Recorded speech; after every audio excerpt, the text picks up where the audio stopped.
আমি 52 নং পাইনপাড়া সরকারি প্রাথমিক বিদ্যালয়ে পড়ি। আমি ক্লাস 5 এ পড়ি। আমি ওই পার থেকে প্রতিদিন আসি। আসতে অনেক কষ্ট হয়, ট্রলার পাওয়া যায় না কোনো, এক সময় ট্রলার পাওয়া যায় না, আবার ক্লাসও পাই না কোনো সময়, আবার আসতে অনেক দেরি হয়ে যায়। তারপরে যাইতে অনেক কষ্ট হয়। আর খোলা আকাশের নিচে আমাদের পড়তে অনেকটাই কষ্ট হয়। আমাদের রোদ্রে রোদ্রে পড়তে হয়, বৃষ্টিতে ভিজতে হয়। কোনো কোনো কোনো সময় তো আমাকে জ্বর হয়ে যায়, ঠান্ডা হয়ে যায়। এখান এখান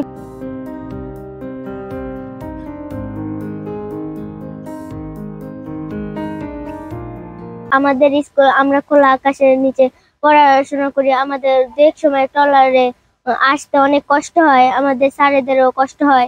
আমরা খোলা আকাশের নিচে পড়ালেখা করি। কোনো সময় বৃষ্টিতে ভিজতে হয়, ঠান্ডা লেগে যায়, জ্বর আনে।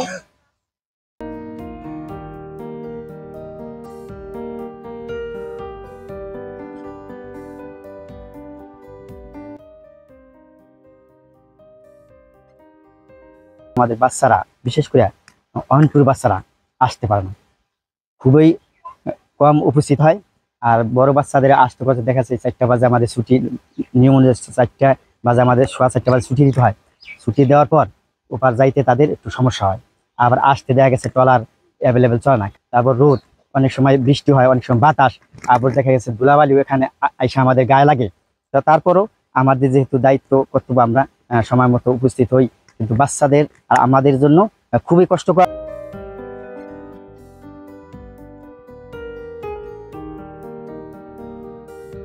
গত অক্টোবরের 4 তারিখে আমরা নদী ভাঙনের কবলে পড়ি। ওপার থেকে আমরা এপার আসি।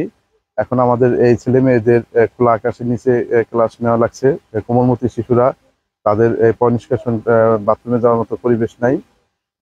এই ঝুঁকিপূর্ণ অবস্থা থেকে আমরা যেন অতি দ্রুত মুক্তি পাই, এজন্য মাননীয় কর্তৃপক্ষের কাছে আমরা আবেদন জানাচ্ছি।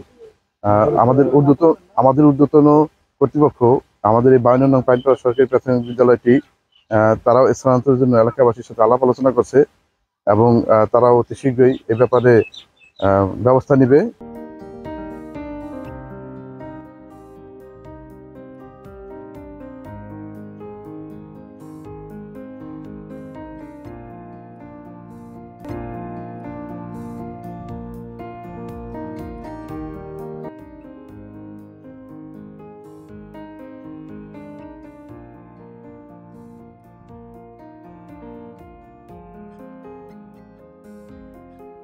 এই বিষয়টি আমরা অবগত আছি এবং আমরা প্রধান শিক্ষকের কাছে একটি আবেদন নিয়ে আমরা সেটা আমাদের পরিচালক পরিকল্পনা এবং উন্নয়ন, এখানে আমরা গত 21-10 তারিখে পাঠিয়ে দিয়েছি বরাদ্দের জন্য। যদি বরাদ্দ আসে তাহলে সেখানে আমাদের টিন শেড ঘর নির্মাণ করা হবে এবং সেখানে শ্রেণী পাঠদান কার্যক্রম চলবে।